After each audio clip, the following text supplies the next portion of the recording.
السلام عليكم المغربيات الحادقات. الوصفه ديال البسطيله بالحليب، وصفه مغربيه وقديمه، وكاين اللي كيسميها القطيفه وكاين اللي كيسميها جوهره. كنحتاجوا لها الورقه ديال البسطيله. كنعزلوا تقريبا كنختاروا واحد 10 ولا على حساب 10 8 ديال. كنقبضوهم، كنقليو كل ورقه على حده في الزيت. حنا كنقليوهم، حنا كنبركو بالمغرفه على الوجه باش ما كتنفخناش. خصنا تبقى الورقه تبقى مستويه، ما تنفخش. صافي حتى كنقليهم في هذا الشكل كيوليو ذهبيين. هنا كنجيب واحد الكاسروله كنديروا فيها نص لتر ديال الحليب،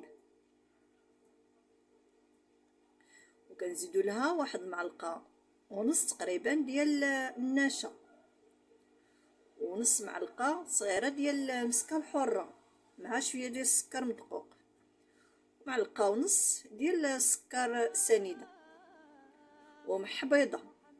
هادشي كله صافي. وحنا هي كطيب فوق البوطه وحنا كنحركو.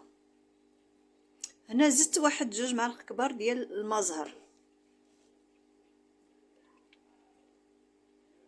صافي وحنا كنحركو مع التحريك المستمر حتى تتعقد لنا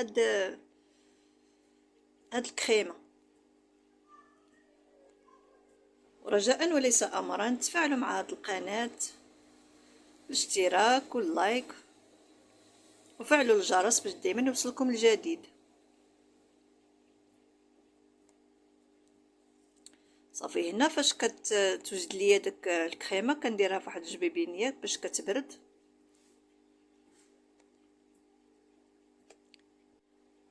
هنايا داك الابيض ديال البيضه اللي بقالي كنطربو، كنزيد له واحد المعلقه صغيره ديال اولا 2 ديال السكر سنيده، وكنطربهم حتى كيطرب مزيان.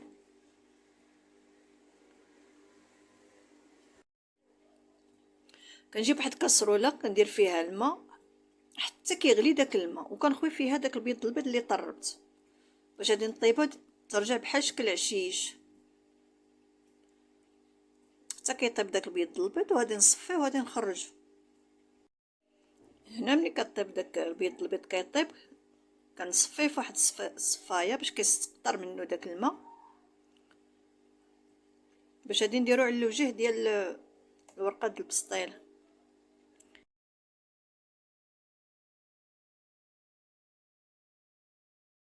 صافي هنايا كنجيبو غطار وكنديرو الورقه الاولى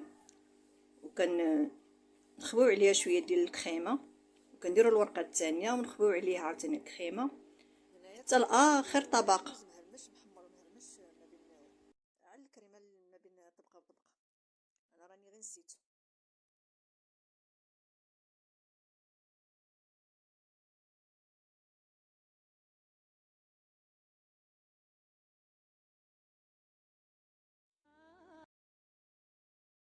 فهنا كنجيب داك العشيش ديال داك بيض البيض اللي وجدت كنديرو من الفوق، وكنرجع نخوي عليها كريم كراميل.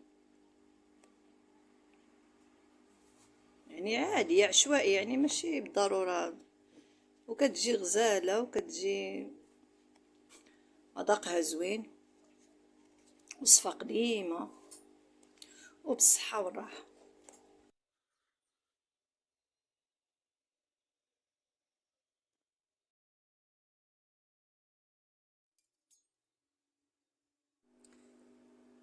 انتما